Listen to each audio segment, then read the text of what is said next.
بسم اللہ الرحمن الرحیم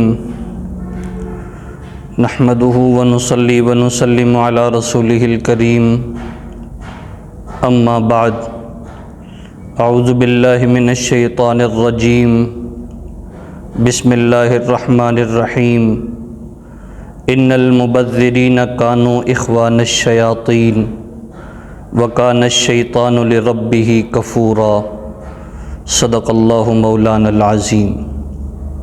محترم و مکرم ناظرین کرام، السلام علیکم ورحمۃ اللہ وبرکاتہ۔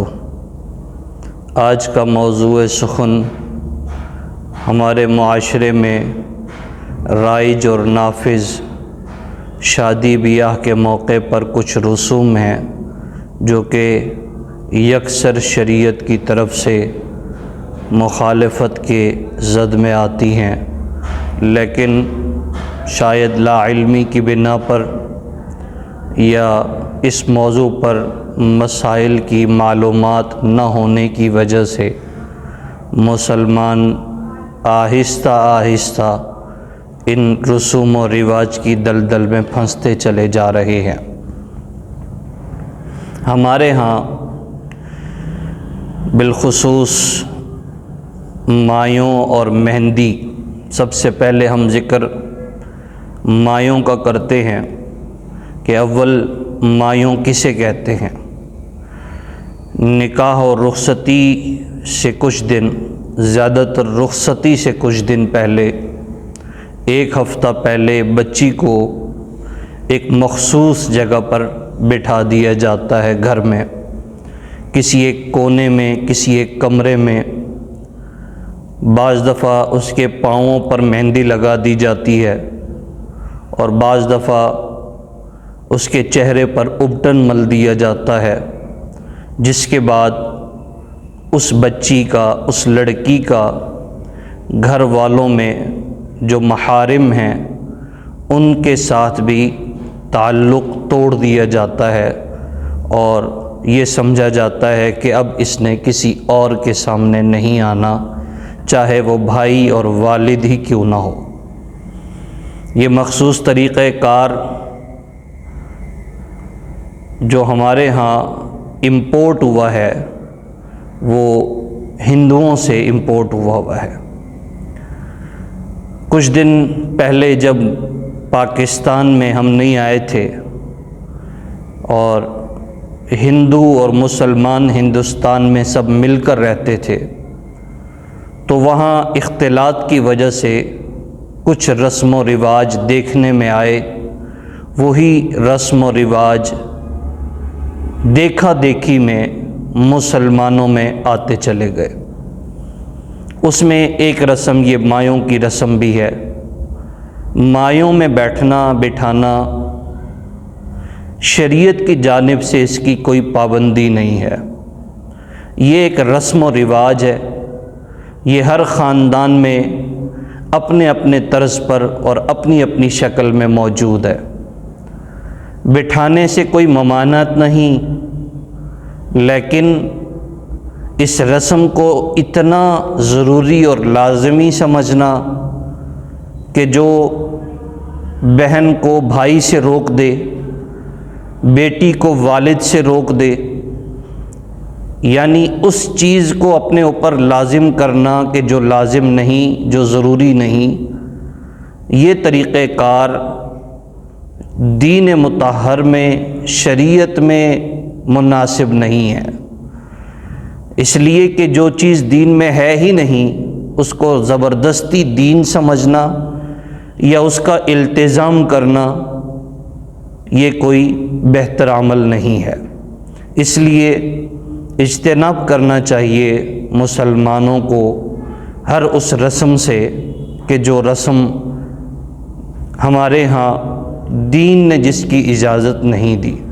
اور پھر ویسے بھی یہ رسم ہندوؤں کی جانب سے آئی ہے، مشابہت ہندوؤں کی اس میں پائی جاتی ہے، مشابہت کی وجہ سے یہ ناجائز بھی ہے۔ دوسرے نمبر پر مہندی کی رسم کرنا، اور اس رسم کی ترتیب یہ ہوتی ہے کہ ایک مخصوص شادی سے رخصتی سے 2-3 دن پہلے ایک محفل سجائی جاتی ہے جس کا انعقاد مہندی کے نام پر ہوتا ہے۔ اس میں عموماً صرف خواتین شامل ہوتی ہیں، اور خصوصاً خواتین کے ساتھ ساتھ ان کے بیٹے، ان کے بھائی، ان کے والد، ان کے شوہر، کچھ حد تک کچھ لوگ مرد حضرات بھی ہوتے ہیں۔ تو اس رسم کا اس طریقے سے انعقاد کرنا اور اس انعقاد کو ضروری سمجھنا، اور اس میں مرد و عورت کا اختلاط کرنا، لڑکوں اور لڑکیوں کا شوخ لباس پہن کر ایک دوسرے کے سامنے آنا، باقاعدہ تیاریاں کر کے مخصوص قسم کے لباس پہن کے مہندی لگانا، اس امر کی شریعت میں اجازت نہیں ہے۔ عمومی طور پر اگر کوئی خاتون، کوئی لڑکی مہندی لگاتی ہے تو یہ مستحب عمل ہے، اور زیب و زینت اختیار کرنے کی خواتین کو اجازت دی گئی ہے، لیکن مخصوص شکل کے اندر محفل کا انعقاد کرنا، تقریب کا انعقاد کرنا، اور اس میں اس طرح مرد و عورت کا آپس میں اختلاط کرنا کہ پردے کا پتہ ہی نہ ہو، اور اللہ رب العزت کی جانب سے لازم کردہ احکامات کی خدا نخواستہ تذلیل کی جا رہی ہو، تو یہ شریعت میں کوئی مناسب عمل نہیں سمجھا جاتا۔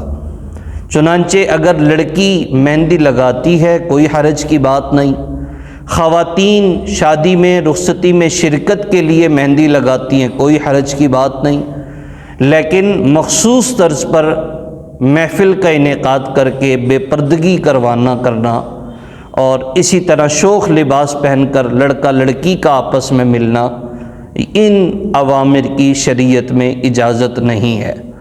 اور یہ وہ رسوم و رواج ہیں جو ہماری جانب سے لازم کردہ ہے۔ شریعت میں نکاح کے امر پر انتہائی آسانی برتی گئی ہے، اور فرمایا ان اعظم النکاح برکتاً ایسر مونتاً۔ حضرت عائشہ رضی اللہ تعالی عنہا سے روایت ہے، نبی علیہ السلام نے فرمایا سب سے بہتر برکت والا نکاح وہ ہے جس میں مشقت کم ہو، تکلیف کم ہو۔ اب یہ شادی سے 10-15 دن پہلے رسم و رواج، مایوں کی رسم، مہندی کی رسم، ابٹن کی رسم، اور پتہ نہیں کون کون سی رسمیں ہمارے معاشرے میں گھر کرتی چلی جا رہی ہیں، ان کا شریعت سے دور کا بھی واسطہ نہیں ہے۔ اور قرآن پاک میں فرمایا گیا ان المبذرین کانوا اخوان الشیاطین، فضول خرچی کرنے والے شیطان کے بھائی ہیں۔ اسراف سے منع کیا گیا، اور ظاہر ہے جو چیز لازم نہیں اسے لازمی سمجھ کر ان کا انعقاد کرنا اور ان پر رقم خرچ کرنا، یہ بھی اسراف میں داخل ہے۔ چنانچہ کوشش کرنی چاہیے کہ دین مطہر میں ہمیں جن جن چیزوں کی ہدایات دی گئی ہیں ہم انہی پہ عمل کریں، اور اپنے تئیں اپنی جانب سے ہر ایسے عمل سے بچیں کہ جو دین میں نہ ہو۔ اللہ تعالیٰ سے دعا ہے اللہ تعالیٰ ہم سب کو مکمل دین پر عمل کرنے کی توفیق مرحمت فرمائے۔ السلام علیکم ورحمۃ اللہ وبرکاتہ۔